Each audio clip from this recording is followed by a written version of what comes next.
Hey everyone, it's Lisa from the blog farmhouseonboone.com, and today I want to talk about how to find great sources of fresh local food.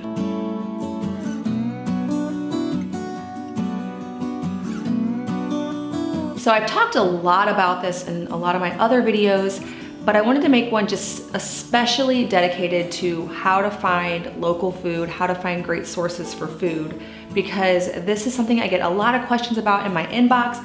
I know a lot of people have a great need for it, just to be more responsible with how we're sourcing certain things like meat and milk and cheese, and then also as far as what we put into our bodies and what will make us more healthy. Anything that is more local, grown in the way that it should be, in the environment that it should be, is going to be better. And it's really not that hard once you get all of your sources to actually get your food that way. So this is something that I've personally had to revisit in the last few months, just because we moved in January. So we are in an area about an hour away from where we used to live, which meant that a lot of my usual sources, the ones that I've kind of acquired over the last 10 years of living in a certain area, were gone. And so I came here and, obviously was getting most of my groceries from the grocery store, but my goal is always to move further and further away from that to the point where I can get as little as possible at the grocery store.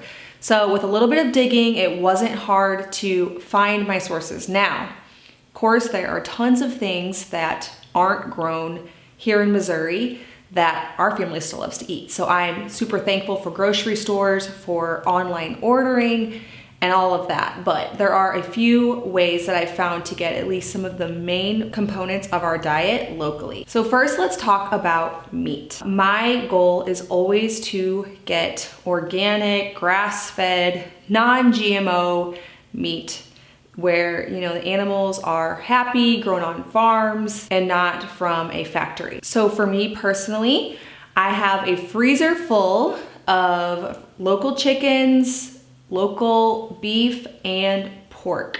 Now, some of the advantages of this is that you get to get all the different cuts. So my sister and we always get a half a cow and then we share it. And in that, we're able to get ground beef, we're able to get soup bones, roasts, steaks, stew meat, all the different cuts so that we're not just eating ground beef skillets every single night.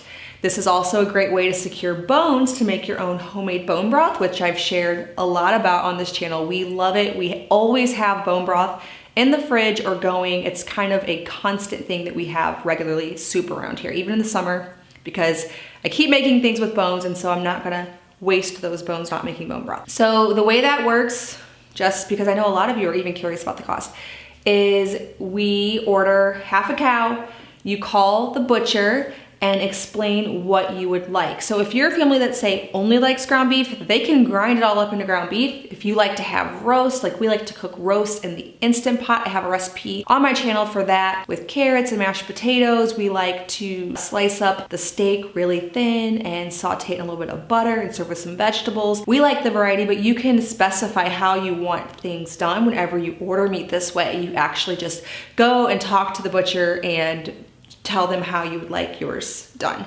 Now, the first couple times I did this, I didn't know. I wasn't used to having to order from a butcher, and so I would just say, what do you recommend? So they ask, do you want your beef in 1 pound or 2 pound packages?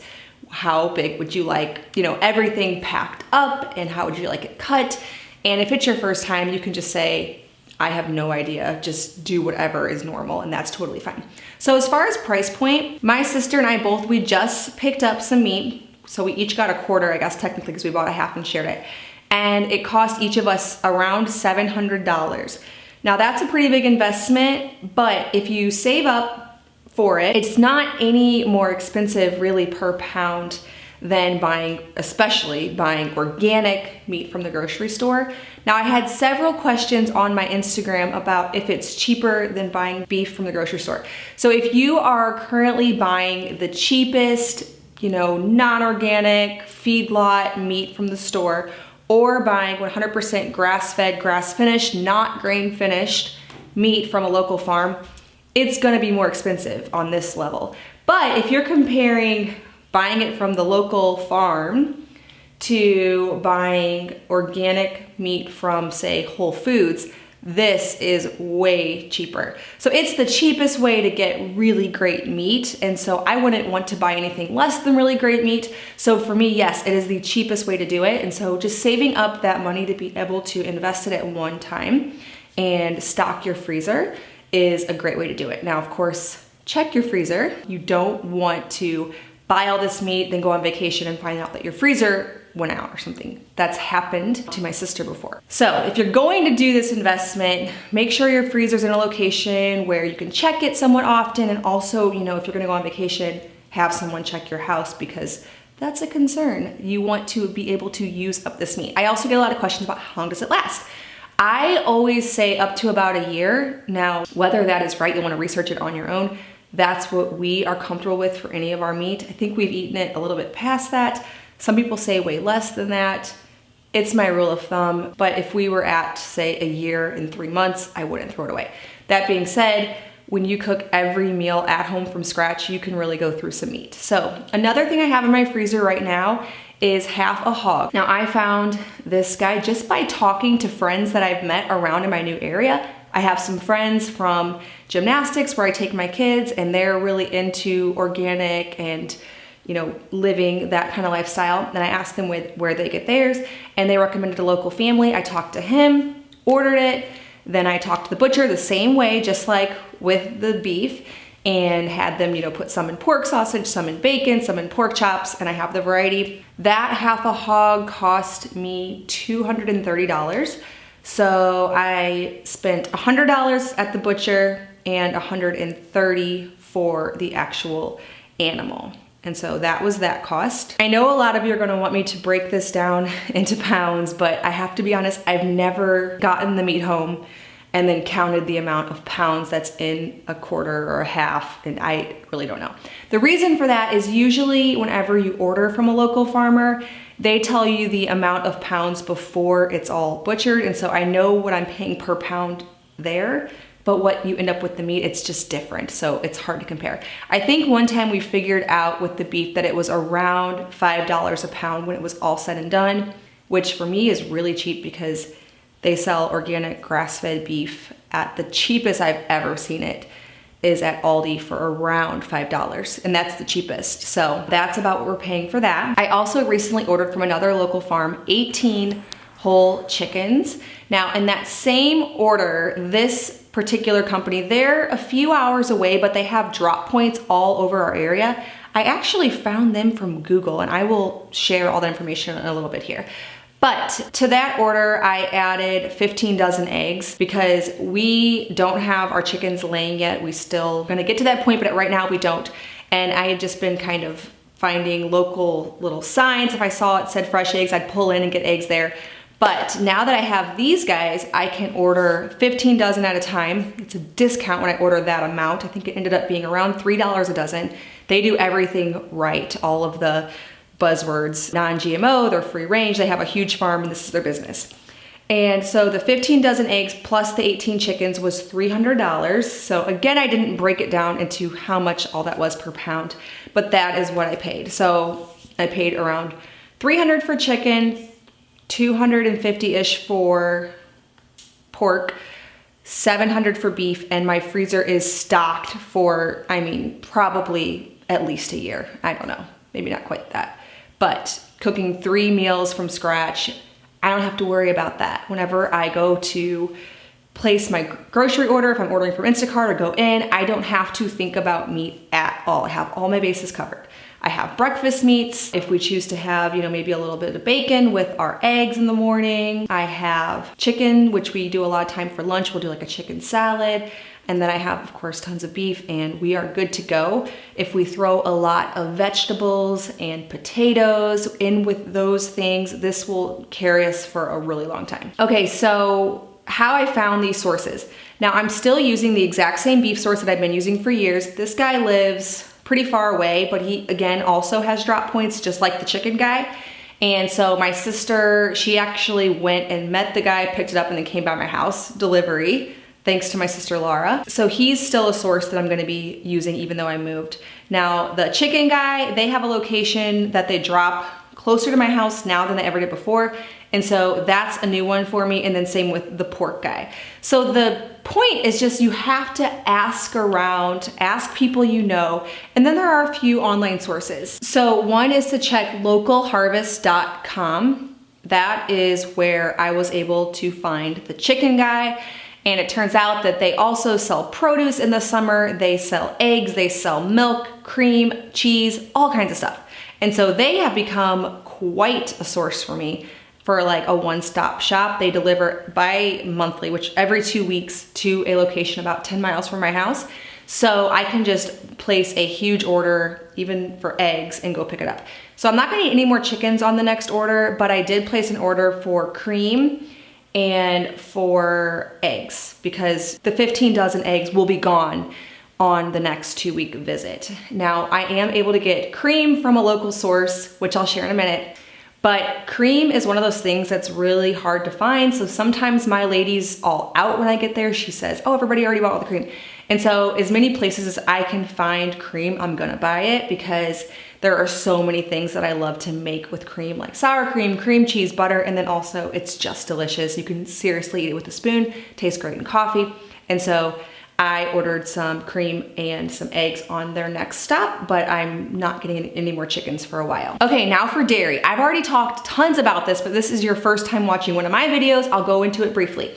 We get milk from a local farm. It's raw, grass-fed milk. We have 2, I guess really 3 sources if you count the one I just mentioned, of raw dairy. And I like to keep a lot of options because there are times of the year when people run out of milk. So there are certain times when they're having their calves and the calves are brand new. I'm not a dairy farmer yet. Obviously, we do plan to get a dairy cow, but we're not at that point with our homestead. So all I know is that from my 9 years experience of getting raw milk, there are times when the farmer says, I cannot fulfill your order this week.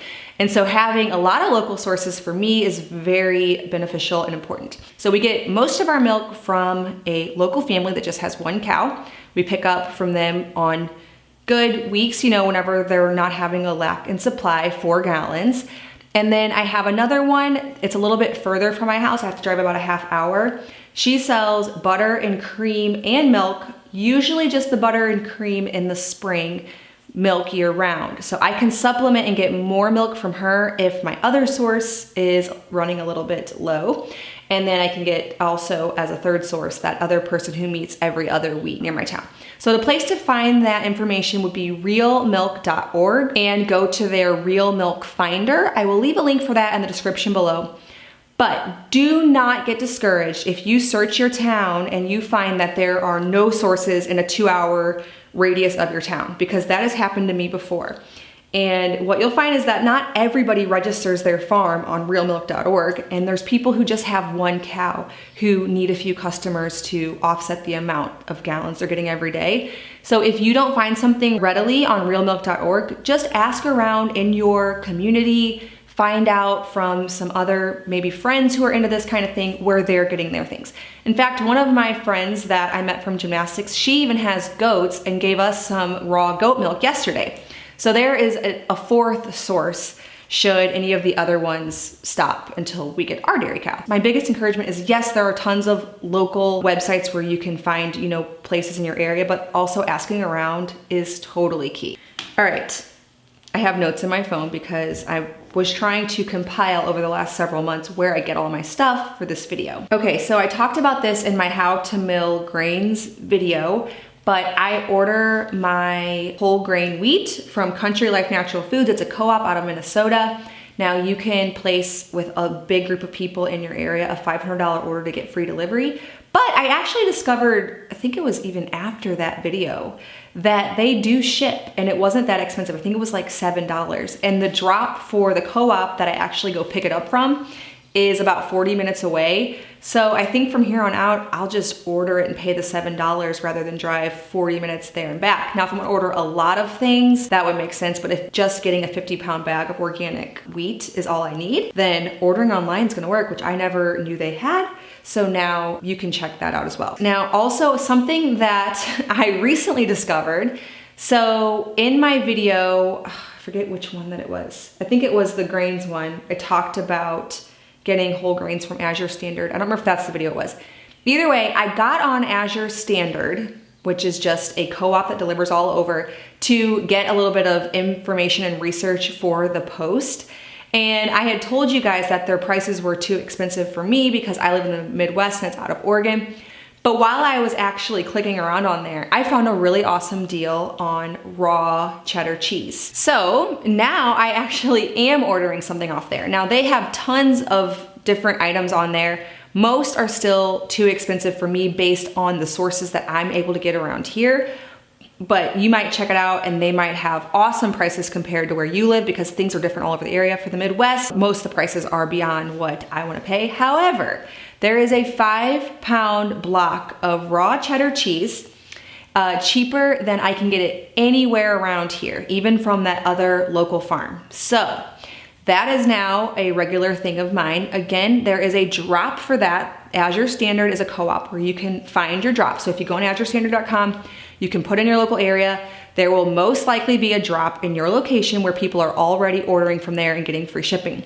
However, again, all I want from them is cheese. Pretty much everything else didn't seem to make sense to me.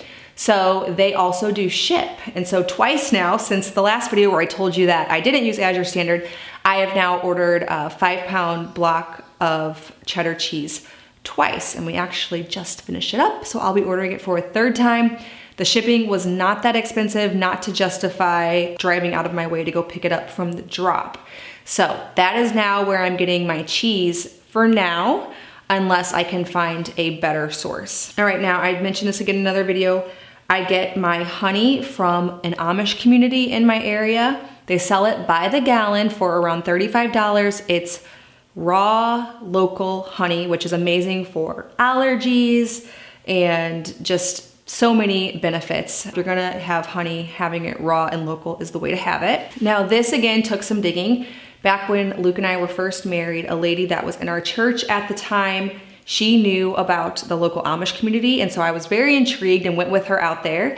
And that's when I started getting honey from that, and I've never not gotten honey from there ever since. Now what we'll do now is my sister and I will take turns. I will say that lately it's mostly been that she ends up going and I just tag on to her order, but we'll grab gallons. So if, you know, she's going out there, she'll grab at least 6. We each have 3 gallons.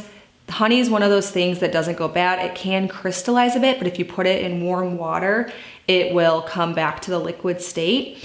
And so in order to avoid the drive, because it was already about an hour drive now from where I live now, it would seriously be 2 hours. Getting all of your honey for at least a year or 2 is a really good idea. So that is how we do that. We just stock up. Pretty much all of these things, stocking up and not having to go out of your way that often and keeping your kitchen really well stocked is our strategy. My sister and I both do it, and we find that we're able to always have access to that fresh, good local food and not be constantly running out. Now, the exception to that is milk. I find myself running to get milk all the time, but that is a price I am willing to personally pay. All right, so this is the time of year where I'm able to get a lot of things from either my garden or local farmers markets. So easy right now to get fresh produce. Obviously, you guys all know that and have local farmers markets as well. That goes without saying. But my strategy for winter is going and stocking up. So we have a local produce stand. They grow tons of stuff. They've been in business forever. And they grow pumpkins, pie pumpkins, and butternut squash. And so what my sister and I will both do, and we have to coordinate with each other and be like, hey, are you going there? Because if they're out, I don't want to make the trip. Because we both know that if the other one goes, there are no more butternut squash or pumpkins for the day. So what we'll do is literally buy before winter sets in, before they're done selling their pie pumpkins and their butternut squash, and buy 30 to 50 of them. And then just store them in a cool, dark place. And then that provides you with those winter vegetables all winter long for soups, for, you know, like a mash to go into a skillet dinner. We love to use those orange vegetables, perfect for winter. You can also stock up on onions and potatoes. Anything beyond that, I don't stock up on fresh produce, so then I find all winter long for the like really fresh stuff that I still want, even though it's not technically in season, I just use Aldi. So Aldi is my go-to for a lot of my fruits and vegetables. It's where I get all of my frozen fruit. So I love to get their organic frozen blueberries and strawberries for our raw milk kefir smoothies, which we have every single morning. Best price I found anywhere. I've seen a lot of people say you should go to Sam's for their frozen veggies. Well, the huge bag of the Sam's veggies still doesn't break down and cost too cheaper than the Aldi veggies or Aldi fruits. So that is my source for that. Now I will say that I prefer to get in the winter time my frozen vegetables from Trader Joe's because they have organic, but I basically never make it out there. Now, if I do make it all the way out there, I will stock up again because frozen broccoli, frozen green beans, they will last in the freezer for so long. And so if you're making a bag of frozen broccoli for every meal in the winter, it doesn't take long to go through 30 bags. So if I am making it out to Trader Joe's, which is rare, I will get all of their organic frozen veggies because they're super cheap and I don't have anywhere around me where I can get frozen vegetables that cheap. So that's my favorite source for that. Okay, another thing I used to get from Trader Joe's before I found a good local source was their chicken. They have the chicken drumsticks for $1.99 a pound. They're organic. It's the only place I find organic chicken for $1.99 a pound. If I go, I bring a cooler and buy them all. So there's a tip if you haven't yet found a good organic source and you're still, at Whole Foods where they're like $4 or $5 a pound. It's crazy. All right, another place that I get a few things is from Thrive Market. I've mentioned this before. They have several dry food staples that I have a hard time finding here in Missouri that we like. I made a list of my last order: coconut flakes, coconut flour, coconut milk, coconut aminos, coconut sugar. I wrote those down in order because all those coconut products we can't find here, and I do enjoy using them sometimes. Mostly just the coconut flakes and shreds for my homemade granola, which I will link. I love using them for that. Coconut flour, only when we're on a grain-free diet, which we go through occasional times where we're doing that. Other than that, I don't really use coconut flour. And I have made and enjoyed coconut milk ice cream, but having so many good sources now of fresh raw cream, I'll probably just use regular cream. But they have a very good coconut milk and cream on Thrive Market. I do get my supplements from there, so I get my prenatal vitamins and I take an iron supplement during pregnancy and a magnesium supplement. Those come from Thrive Market. It's the best price that I've seen on all of my favorite pregnancy supplements, which I plan on making a whole separate video on that because I've been asked that question a lot. But that is where I get them. Einkorn. You've heard me talk about einkorn before. Some of the unusual spices that Aldi doesn't have, I get most of my spices from Aldi, but if I wanted garam masala for Indian food, I was craving Indian food for whatever reason in the beginning of this pregnancy, and I ordered some garam masala on Thrive Market because Aldi didn't carry it. They don't have weird things like that in my local town, so that's a great place to source that. Figs, gelatin I get off of there, and a few baking things like organic raisins and salt. All right, so I think that's everything on my list to discuss. I might be missing on something, in which case let me know in the comments below and I can create another whole video with some of the sourcing things that I missed. But that is the basics of where we get our food around here. There have been seasons in life where I don't have good sources and just everything comes from Aldi, but this is how I prefer to shop. It definitely takes some digging, it takes some asking around, and it might feel very, very overwhelming in the beginning, but I promise you that if you find the sources, you secure those sources and you stock up, you actually won't be spending any more time grocery shopping. In fact, you might be spending less because it's just your freezer is full of options and you just have to source those local veggies and fruits and things like that, or just use the grocery store to fill in the gaps, which we totally have to do for several things. I will leave links in the description below for everything I talked about. I'll even leave a link if you are a local Missouri person for the farm that we use for chicken and eggs and cream, because they have drops all over the area, not just St. Louis area, but also I think maybe south and west. I'll leave a link so that if you're in Missouri, you can check them out.